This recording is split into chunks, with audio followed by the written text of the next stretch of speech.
जब हजरत नूह अलैहिस्सलाम अल्लाह के हुक्म से कश्ती बना रहे थे, हर रोज एक बूढ़ी मोमना औरत अपनी एक छोटी सी गठरी उठाकर उनके पास आती। वो कहती, ए अल्लाह के नबी, कश्ती कब रवाना होगी? नूह अलैहिस्सलाम मुस्कुराकर फरमाते, अभी देर है, वक्त आने दो। वो औरत वहीं बैठी रहती, पूरा दिन इंतजार करती और फिर शाम होते ही वापस चली जाती। ये सिलसिला कई दिनों तक चलता रहा। एक दिन हजरत नूह अलैहिस्सलाम ने उस बूढ़ी औरत से कहा, ए बूढ़ी अम्मा, जब जाने का वक्त आएगा तुझे बता दिया जाएगा। वो औरत सर झुकाकर चल दी, लेकिन दिल में ये यकीन लेकर बैठ गई कि जब कश्ती चलेगी नबी मुझे जरूर बुलाएंगे। वक्त गुजरता गया, फिर अल्लाह का अजाब आ गया। जमीन पर बारिश का तूफान आया, पानी हर तरफ फैल गया और नूह अलैहिस्सलाम की कश्ती रवाना हो गई। लेकिन नूह अलैहिस्सलाम उस औरत को बुलाना भूल गए। एक नबी से भूल? जी हाँ, ज़ाहिरी तौर पर ऐसा ही हुआ। तूफान थम गया, समुंदर की लहरें रुक गईं। कुछ वक्त बाद हजरत नूह अलैहिस्सलाम के दिल में आया कि चलकर उस शहर को देखा जाए जहाँ से सब कुछ शुरू हुआ था। वो अपनी कश्ती से उतरे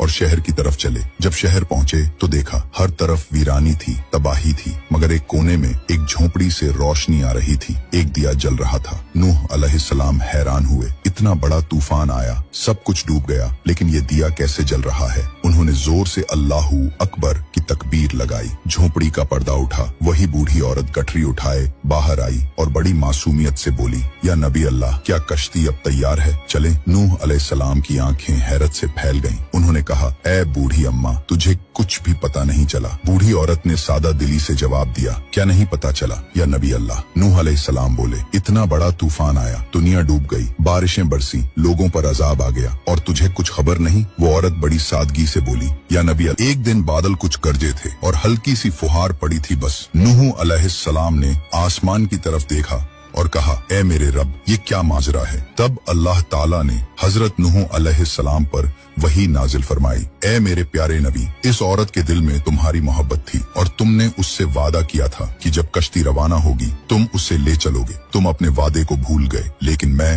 रब्बुल आलमीन तुम्हारे वादे का भी जिम्मेदार हूँ। मैंने अपने अजाब को उस तक पहुंचने ही नहीं दिया। उसे एहसास तक नहीं हुआ कि कैसा अजाब आया और चला भी गया। इमाम सज्जाद अलैहिस्सलाम ने जब ये वाकया बयान किया तो अपने पास बैठे मोमिनों से फरमाया, ए मोमिनों, इस हदीस को क़यामत तक के मोमिनों तक पहुंचाना तुम पर वाजिब है। उन्हें बता दो, जो हमसे मोहब्बत करेगा क़यामत का अजाब जरूर आएगा, लेकिन जिस तरह उस मोमिन औरत को पता नहीं चला, हमारे मोमिनों को भी एहसास नहीं होगा कि कब क़यामत आई।